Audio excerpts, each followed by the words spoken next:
Good morning, Philippines. Good morning, world. Today is Wednesday, December 23, 2020. And we are here to inform you the latest updates in the world. I am Lloyd Pilata, And I am Angel Faunilio. bringing you the hottest and the latest news for this hour. And this is MK Education Live Current Affairs and Updates. And for the international news, three Mexico Alex Luz del Mundo, four other groups laundered money. Mexican investigators said Tuesday they have filed money laundering complaints against five religious groups in Mexico, including the Luz del Mundo Church, whose leader is in charge in the United States with child rapes. The announcement from the Financial Intelligence Unit did not identify the groups involved in the complaints, but an official who is insisted in anonymity because he was not authorized to comment on pending cases said Luz del Mundo was among the five. The unit said reviews of the group's transactions revealed some that are unrelated to the purpose of which they are funded and have not been reported to tax authorities and for no reason constitute the generation for illegal income. Prosecutors would later decide whether to file any charges. The statement added that the religious groups are vulnerable, being improperly used by organized crime groups, including terrorists, given that frequently they have subject to very little oversight by authorities and are given greater tax benefits by governments.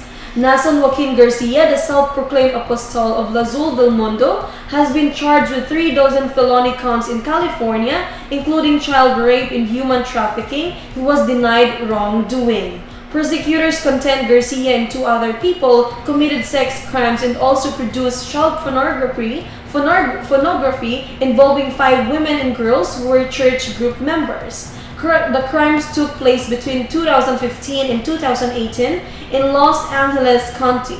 Authorities Garcia is the spiritual leader of La Luz del Mundo, which is Spanish for the light of the world. The Guadalajara, Mexico-based and evangelical Christian church was founded by his grandfather and claims 5 million followers worldwide. And for the international news, France says it will reopen UK border with conditions. France and UK moved closer to a deal on Tuesday that would allow some personal travel and thousands of stalled freight trucks to resume movement between both countries. A communique by French Prime Minister Jean Castex office on Tuesday said French citizens could return to France from the UK starting Wednesday if they can show proof of a negative COVID-19 test. Other nationals who live in France of the European Union will also be available to enter France from the UK with a negative test result. Specific procedures for resuming road freight traffic will be detailed in the coming hours, it added. This arrangement will apply until at least January 6, except if a possible bilateral of European review takes place by then, quote unquote.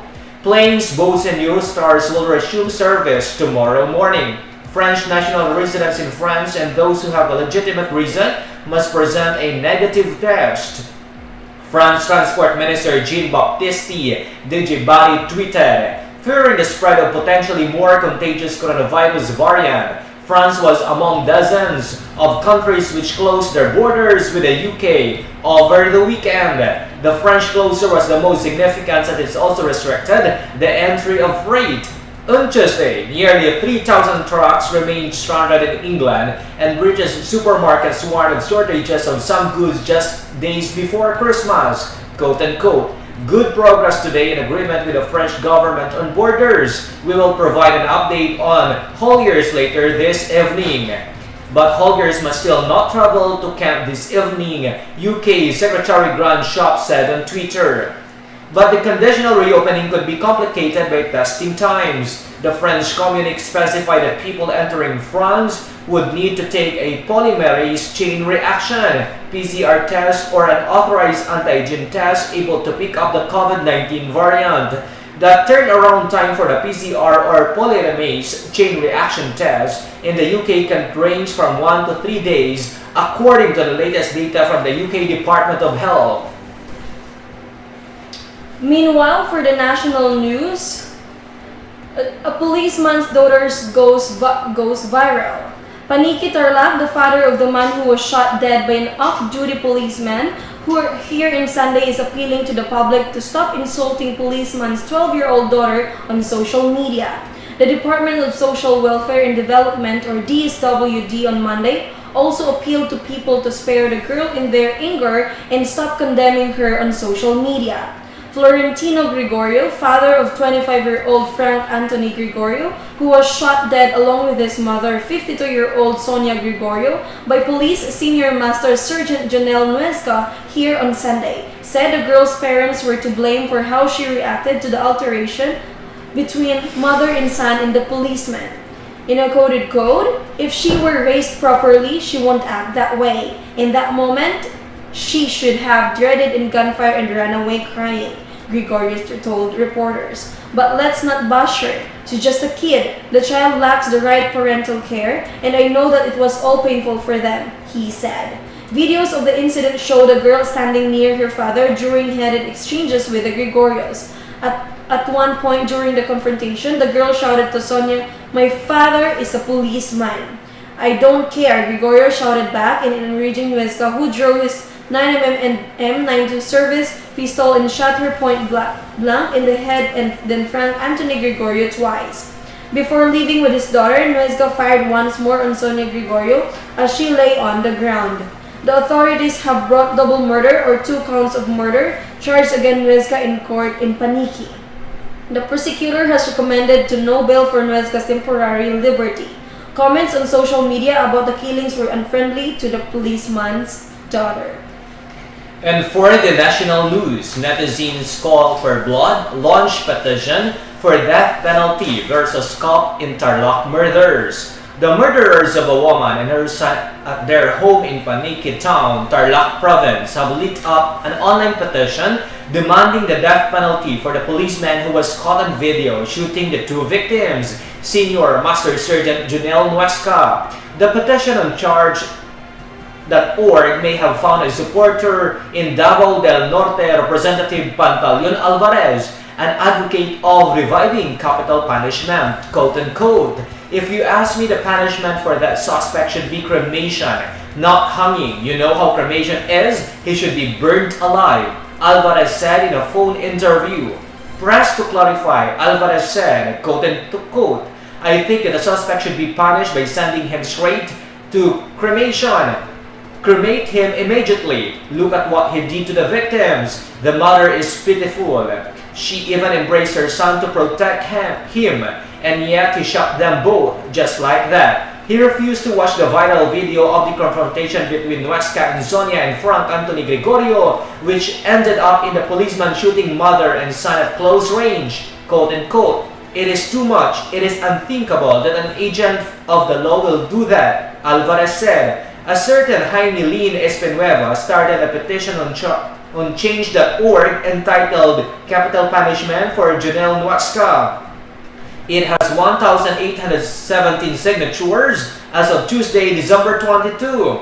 On Monday, December 21, Senator Bong Revilla called for the revival of the capital punishment for heinous crimes, calling the Gregorio murders a compelling case for the reinstitution of the death penalty. Social media platforms like Facebook and Twitter also went abuzz with calls to restore the death penalty for Nuesca and other proposals to jail him for life. During the 17th Congress, the House of Representatives passed the bill reinstating the death penalty. On third and final reading, it was dead on arrival at the Senate.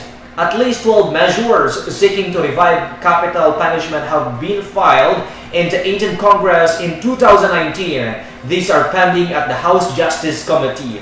The murders of a woman and her son at their home in Paniki Town, Tarlac Province, have lit up an online petition. And for the local news, capital workers to get 10,000 pesos service recognition perks. Over 2,000 eligible employees of the provincial government will be receiving a one-time incentive up to 10,000 pesos this December. Yesterday, Governor Arthur Defensor Jr. signed Appropriation Ordinance Number 2020-07 passed by the Sangguniang Panlalawigan related to the 29 million supplemental budget for the Grant of Service Recognition Incentive or SRI to permanent coterminous elective and plantilla personnel. Apart from capital employees, provincial and district hospital workers will also be granted a one-time SRI pursuant to Administrative Order Number 37 issued by President Rodrigo Duterte. State workers deserve to be rewarded for streamlining government services and delivering public service, especially during the COVID-19 pandemic, Duterte said in his order. The SRI was in addition to the collective negotiation incentive, productivity enhancement incentive, year-end bonus, and cash gift already given to the employees. And for the local news, public reminded celebrate holidays safely. The Iloilo City government reiterated the guidelines and health measures to be observed during the holiday season so people may celebrate safely and with vigilance amid the pandemic. Major Jerry Treñas' executive order provides for the holding of safe celebrations. The guidelines include the following. Limit the Christmas and New Year gatherings to members of the family living in the same household. Work or non-family related gatherings are highly discouraged, while virtual get-togethers are encouraged. Persons who are experiencing any signs of flu or symptoms of COVID-19 must refrain from attending gatherings. Attendees should practice non-contact means of greetings other family members without touching, hugging, and handshakes. Attendees should continue to be vigilant in applying standard minimum health protocols such as proper physical distancing, frequent hand washing, and non-sharing of utensils. Quote unquote, let us celebrate the holidays safely. Protocols for any activity are for everybody's well-being. Let us continue to follow the protocols and minimum health standards such as wearing face mask and face shield and observing physical distancing, especially in public places. COVID-19 focal person Dr. Rolando J. Fortuna said. And for the sports news, Smart FIBA announced global partnership for FIBA Basketball World Cup 2023. Leading mobile services provider Smart Communication Incorporation is proud to announce its global partnership with the International Basketball Federation or FIBA ahead of the FIBA Basketball World Cup 2023. Under this 4-year partnership, Smart is granted exclusivity in the category of telecommunications worldwide. The agreement also provides key commercial rights across all FIBA competitions, including the men's and women's Olympic qualifying tournaments, FIBA Continental Cup for both and men and women, FIBA Youth World Cups, the FIBA Women's Basketball World Cup 2022, and FIBA's Pinnacle event, and the FIBA Basketball World Cup in 2023. With the 5G technology, Smart will play an essential role in the activities going into enduring the much-awaited global basketball event. For the first time, the FIBA Basketball World Cup 2023 is set to take place across 3 nations, the Philippines, Indonesia, and Japan from August 25 to September 10, 2023. The group phase will be held across all 3 host countries, with the final phase to follow in Manila, Philippines. FIBA and Smart will work together to create a wide array of exciting experiences for both athletes and fans around the world. Smart is also supporting FIBA's Don't Miss a Beat challenge with athletes from Gilas Pilipinas, TNT Chorpang Giga, NLEX Road Warriors, Ateneo Blue Eagles, Sunbetter Red Lions, and other celebrities, as well as other exciting activities leading up to the FIBA Basketball World Cup 2023. And for the sports news, Gilas Pilipinas, Thailand, whipping youngsters get bubble invite. All 15 players of Gilas Pilipinas who flew to Bahrain for the FIBA Asia Cup qualifiers recently will be invited to join the pool for the 3rd qualifying window in February, quote unquote. They all deserve to be part of the pool and earn a shot in making the team for the 3rd window, National Coach Jong Oichico said. A young squad led the Philippine Basketball Association or PBA draftees who have yet to have played a single game and a mature standouts like Dwight Ramos, brothers Juan and JV Gomez, Diliano, and Kobe Paras blitz Thailand in 2 matches that pushed the Filipinos to a 3-0 slate in Group A of the qualifiers. Those two wins put Gilas Pilipinas within a win of qualifying for the FIBA Asia Cup in Indonesia next year. The Philippines has 3 games in its third window schedule, with 2 games against powerhouse South Korea and 1 against Indonesia on top. Oichiko said who among the 15 players will make the final cut largely depends on how many PBA standouts will be added to the training bubble. All players in the bubble will form the pool for the third window. The Samahang Basketball ng Pilipinas or SBP is set to forward a list of PBA players and is hoping to add to the mix, quote-unquote. Once the pool is there, that is the time that SBP can begin figuring out who will make the squad, Oichiko said. Among those whose names are expected to be listed in the SBP's request to the PBA are the TNT quintet of Ray Parks Jr., Ara Pugoy, Jason Castro, Troy Rosario, and Poy Aram, all of whom have served the national team in the past. Barangay Ginebras Japet Aguilar and Phoenix sniper Matthew Wright are also expected to be part of the list. SBP has said it's looking at a mix of PBA players and young amateurs to make up the squad for the third window. The pool could also feature players who are currently fulfilling commitments internationally like Kai Soto, who has declared himself available for February, and 30 Ravenna. Soto is currently with the development of the NBA G League, while Ravenna is playing in Japan. If 30 is available, he'll likely get an invite for the pool, Oichiko said. And for the health news, firecracker ban part for health measures. Holiday occurs, a man with a firecracker injury is treated at Jose Reyes Memorial Center. In this photo taken on January 1, 2020. On 2019, the Department of Health recorded a total of 164 firecracker injuries from December 21, 2019 to January 1, 2020. A decline of 35% during the same period in this previous year, which authorities attribute to stricter regulations on the use of firecrackers. Metro Manila's 17 local governments have agreed to ban firecrackers in the Metro Police to reduce the risk of firecracker injuries and prevent mass gathering as part of health measures during a new coronavirus pandemic. The Regional Peace and Order Council National Capital Region passed a resolution in a meeting last week enjoining the local governments to pass resolution or ordinances to implement the prohibition on the use and sale of firecrackers. The ban, however, does not include pyrotechnics. Community fireworks displays are allowed but should be approved first by the local governments, according to Police Brigadier General Vicente Danajo Jr., Chief of the National Capital Region Police Office and Vice Chair of the Council. While local councils have yet to pass ordinances, Danao on Monday said violators would only be warned not to commit the same offense. President Rodrigo Duterte earlier said that he was considering the imposition of a firecracker ban nationwide by December next year for public health and safety.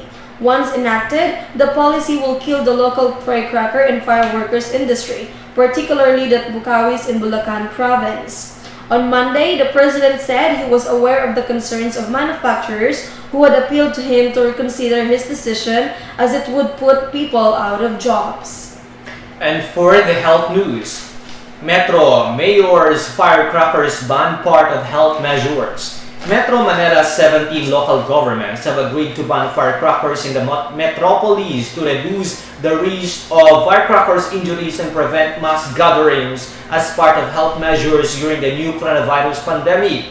The Regional Peace and Order Council National Capital Region passed a resolution in a meeting last week enjoining the local governments to pass resolutions or ordinances to implement the prohibition on the use and sale of firecrackers. The ban, however, does not include pyrotechnics. Community fireworks displays are allowed but should be approved first by the local governments, according to Police Brigadier General Vicente Danao Jr., Chief of the National Capital Region Police Office and a Vice Chair of the Council.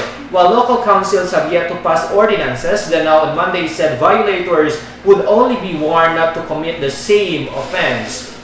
President Rodrigo Duterte earlier said he was considering the imposition of a firecrackers ban nationwide by December next year for public health and safety. Once enacted, the policy would kill the local firecrackers and fireworks industry.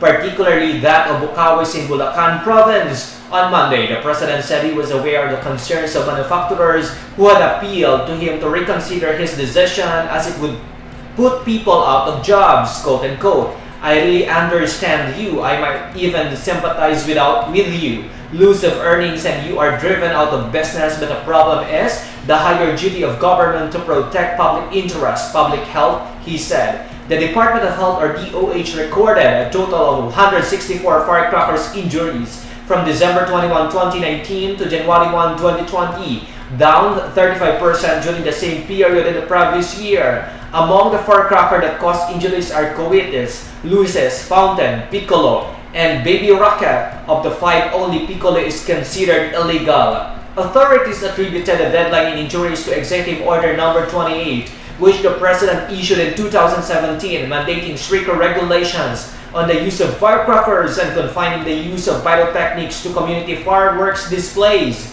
Health Undersecretary Mirna Cabotay said that in lieu of community fireworks displays, the DOH was recommending safer alternatives such as virtual celebrations or small gatherings with family members and the use of alternative merry-making noise tools. And for the entertainment news, Shaina Magdayo says Tagpuan film most daring she's done.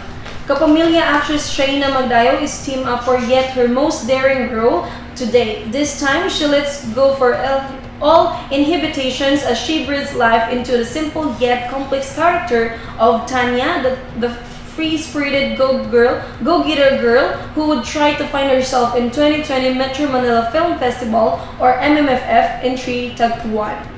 Originally titled Manila, Hong Kong, New York, the movie is about three lost souls who all have a story to tell. It boldly shows that what real people entwined in real twisted circumstances feel and endure for and because of love.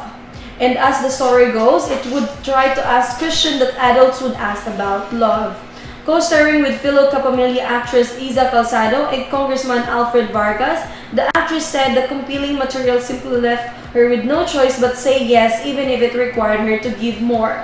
Film director Mark Alejandro injected provoking exchanges and execution is a blatant portrayal for actual experiences of consisting adults as the natural course of life. Because of this, Vargas openly lauds Magdayo's commitment to deliver and even describe her performance as mesmerizing. Definitely, there are intimate scenes, even in the vulgar word, in terms we had no limit.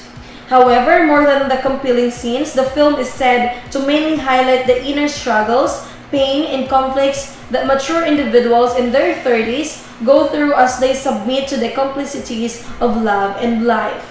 Although shot in different countries, the movie did not aim to showcase the glossy and touristy parts of these cities. In fact, they shot in locations depicting harsh realities of the lives of overseas Filipino workers. In particular, in some of for Hong Kong, they filmed areas showing not only Filipinos but Chinese nationals as well living miserably in cage houses because of financial challenges.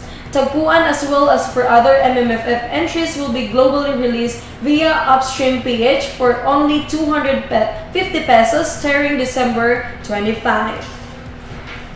And for the entertainment news, Alfred Vargas' controversial action on ABS-CBN franchise renewal case being used to discredit his film Tagpuan.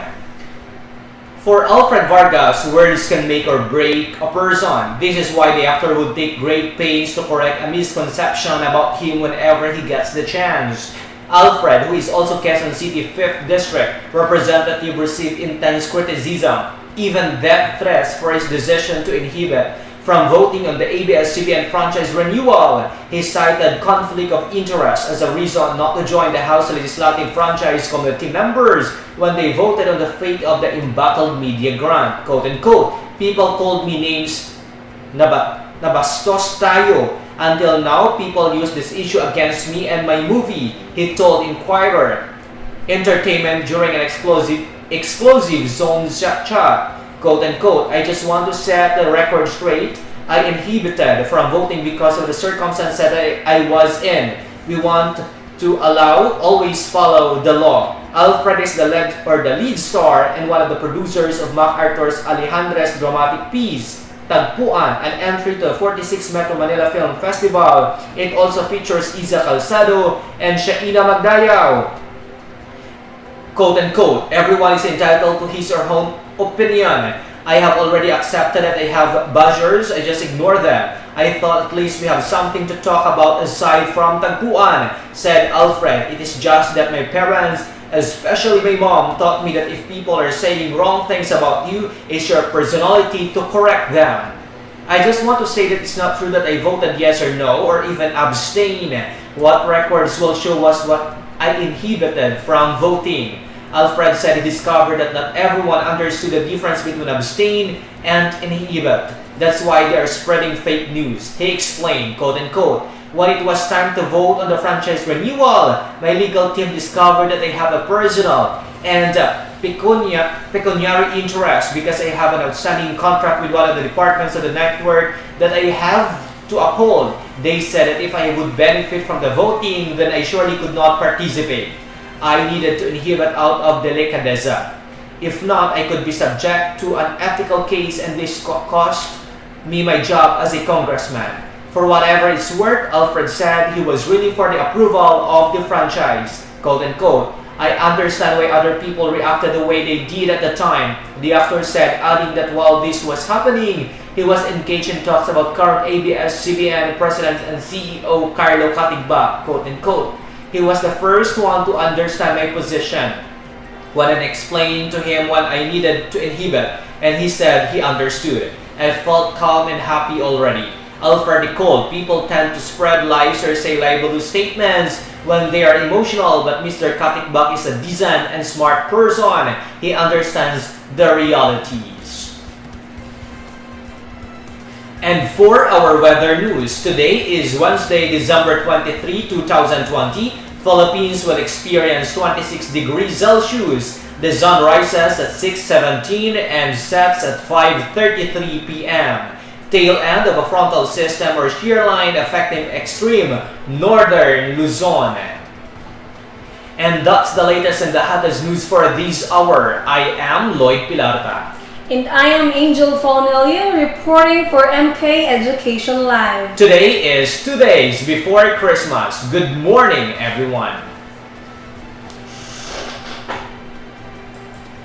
Di wow. Eddie Wow.